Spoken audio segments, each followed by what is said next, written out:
Woke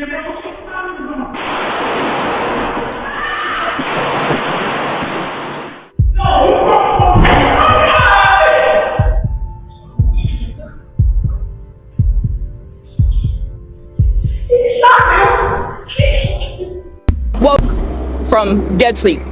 5 gunshots. Pow, pow, pow, pow, pow. And then the door slammed underneath my balcony. And a woman reporting her brother was shot. Mommy, I made contact with a female, said that her brother shot on the 2nd floor. According to investigators, they found Carter outside the building, who told them, quote, "I am the one," and the gun was found in his pocket. What you just heard was a man shooting his girlfriend's brothers. And what you just saw was her running, barefoot and covered in blood, out of the apartment she shared with the man who just pulled the trigger and shot her brothers. That was Saturday, May 2nd, 2026, and this happened at 5329 Northwest 17th Avenue, apartment 210, Liberty City, Miami.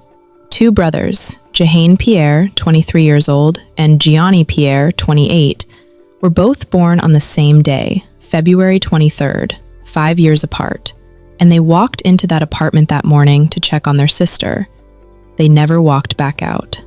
Now, a lot of people online have had a lot to say about this story, and the question that keeps coming up is, why didn't she just call the police instead? Stay with me, because the answer requires you to hear the full story first. Before we get too deep, please like and subscribe if you find value in this discussions. Jelisa Evans and Antoine Carter had been together for approximately 4 years. They shared that apartment on Northwest 17th Avenue. There was a documented history of domestic violence between them. The police knew it, and her family knew it. Jahain and Gianni Pierre, her brothers, knew it too. Now, something came out after this story broke that I want to address up front. A family member posted publicly, and this is what she wrote. As someone who's been in a DV relationship with an overprotective family, I left. Now, when I see girls going through, I'm quick to tell anyone to leave. Gianni and y'all didn't deserve to leave like this. I'm still trying to find the words for my feelings, and I'm just trying to be really careful. But I'm angry. I'm hurt. Everyone that's creating their own opinion, words, and storyline, just let our family grieve in peace, please. She then added that Evans did not call her brothers over. They came on their own. May 2nd, Saturday morning. The brothers arrived at the apartment. According to the police report, Evans was inside with Carter when they got there. Jahain and his sister got into an argument. Carter interrupted it. Jahain punched Carter. A fight broke out between all 3 men. Evans left the apartment during the scuffle. She went to a neighbor and asked them to call the police. By the time she came back, Carter was already gone. She came inside. She found her brothers, and she locked the door. She told her brothers, "Do not open it." The building had security cameras. The footage shows Carter leaving apartment 210 and walking to the parking garage. He approached a black 4-door sedan, reached into the front passenger side, pulled out an unknown object, placed it into his front right pocket. Then he walked back to the building, back to apartment 210. He tried the door. It was sealed. He banged on it with his fists and he yelled, "Open up! Open up, you soft ass! I bet one of you won't open up." He paced in front of that door for several minutes. Evans, on the other side, urging her brothers not to open it. Jahain Pierre eventually opened the door. Carter charged in, hand already reaching into his front right pocket. Several gunshots rang out immediately.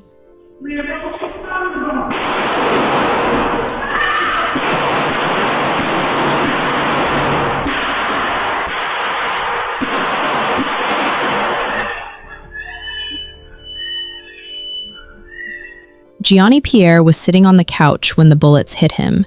Jahain ran toward his sister. He ran to cover her. When the bullets struck him, he collapsed on top of her. He died shielding her. After the shooting, Carter sat on the edge of the bed. He looked at Evans and said, "See what you made me do." Evans said, "I told you to leave." Then she ran. Evans ran out of that apartment barefoot, feet and clothes soaked in blood. That's the woman you saw in that hallway at the top of this video. When officials arrived to this building in Miami, they found two men in their 20s shot multiple times inside one of the apartments. One of them was dead. The other died at the hospital. There's probable cause for the charges. It looks like he shot and killed a girlfriend's two brothers. Carter walked outside the building. Officers found him pacing in front of it. He approached Officer Camelo and said, "I'm the one. I have a firearm." The 9mm Glock was in his right front pocket. Officer Camelo detained him and secured the weapon. Evans walked up to officers shortly after, feet still covered in blood, and told them it was her brothers who had been shot. Both were transported to the homicide office for questioning. Jahain Pierre was declared deceased at the scene at 12:30 p.m. Gianni Pierre was rushed to Ryder Trauma Center in critical condition. At 1:05 p.m., he was gone. Born on the same day, February 23rd, dead on the same day, May 2nd, 2026. At 8:07 that evening, Detective Hernandez took a recorded statement from Carter. Carter said he left the apartment to put candles in his car and get a breath of fresh air. He said he came back for his wallet and his keys, and when he re-entered, both brothers squared up with their fists in the air, ready to fight again. He said that's when he drew the firearm. That's what he told detectives. The cameras showed him reaching into a vehicle and placing an object into his front right pocket before he ever knocked on that door. Gianni Pierre was on the couch. Jahain ran toward his sister. A detective executed a search warrant on apartment 210. The walkthrough revealed multiple spent shell casings and projectiles throughout the apartment. A pool of blood near the couch where Gianni was found. A second pool in the closet, where Jahain came to rest after he fell. According to police, there was some sort of altercation between those two brothers and the suspect. It all happened here at this apartment building on the second floor. Those two men are dead and an arrest has been made. The report says CCTV footage shows Carter yelling and banging on an apartment door. When it opens, quote, Carter then charged into the apartment as he reached into his front right pocket. Immediately after, several gunshots were heard. A woman then ran out bloodied. That woman told police Carter was her boyfriend who shot her brothers. That suspect remains in jail. He's facing 2 first-degree murder charges. On Monday morning, Antoine Carter appeared in bond court. There's probable cause for the charges. It looks like he shot and killed a girlfriend's two brothers. I'm going to grant the state's motion for pretrial detention pending final hearing and hold you with no bond. And Carter is being charged with 2 counts of first-degree murder, and according to police, he does have a history of domestic violence. 2 counts of first-degree murder, no bond. Carter is currently housed at Turner Guilford Knight Correctional Center. The police confirmed. Stop calling your brothers and your cousins for every... That's your fault. You can't sit back and say it's not your fault because they went too far. You shouldn't have called them. Now, people online have been going back and forth, some pointing at Evans, some raising Florida's Stand Your Ground law, given that Carter surrendered voluntarily and made a statement. But Carter did not stand his ground. He walked away from that apartment. He went to a vehicle. He armed himself. And he came back. The law does not protect that. I'll say this one time and leave it here. Domestic violence does not announce itself as dangerous until it already is dangerous. By the time a woman understands what she's living with, she is usually already deep inside something where every exit feels impossible. That does not make every decision right. But Antoine Carter is the only one who walked to that car, the only one who put that gun in his pocket, the only one who came back through that door. He made that choice. Alone. Jahain Pierre, 23 years old. Gianni Pierre, 28. Same birthday, same family, same apartment on a Saturday morning, because they loved their sister and they wanted her to be safe.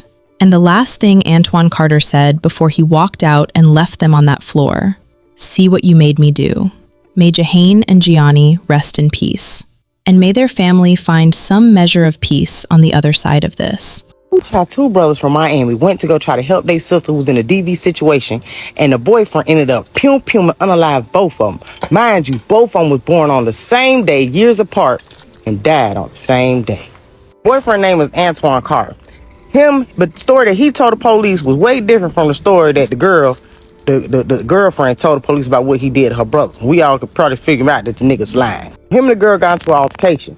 she called her brothers them like, hey, you know what I'm saying? Cause just like I do, call my brothers, hey, bruh, and let them know what's up, especially if somebody's knocking you upside your goddamn head. Brothers came over there and showed up, make sure their sister was straight. They was inside the apartment. Police them said they seen on cameras where the man Antoine went out there to his car, unlocked the door, put something in his pocket, came back to the apartment, beat on the door. When they opened the door, he pulled out somebody's pocket and then shots was fired. This young nigga, he told the dang on police officers a totally different story. He said that when he went back to the apartment, he said that they showed up to fight him. Mind you, they was inside with the door shut. All this on camera. They could see this shit through surveillance video, because everybody got cameras on their door ring bell camera now. Two brothers is Gianni and Jaheim. One was sitting on the couch and was pum, which was Gianni. He was sitting on the couch. He ran towards his sister to protect her and get away from the shooter, and that's when he was unalive and pum. And after the nigga did all this, he don't go sit on the bed and tell the girl, you see what you made me do? Boy, I hope they put him under the jail. I hope some niggas in there. Ooh, I can't even say it on stuff. I may get in trouble. But y'all know, keep up. Police arrived, he went there and told them, I'm the one with the pum. I'm the one that did it. Like he doing something. I know the sister probably feels real sad, and a lot of people keep talking a lot of SHIT because they saying she should never call them over there. It could have ended a lot differently, but we all know sisters gonna call their brothers. So I know she going through it right now and she feeling that shit. It probably hit her harder because they was over there protecting her. So I know that hit hard, and I send my deepest condolences out to the family, and I really hope you guys get the swift and deep justice that y'all deserve and that y'all need. Even if it's good street justice, because I know that court justice sometimes don't seem like it's enough, because they get to still be here and your family member is gone. Hope he gets the electric chair or the shit they put in your arm and you float away, or the firing squad. I keep y'all updated with this one.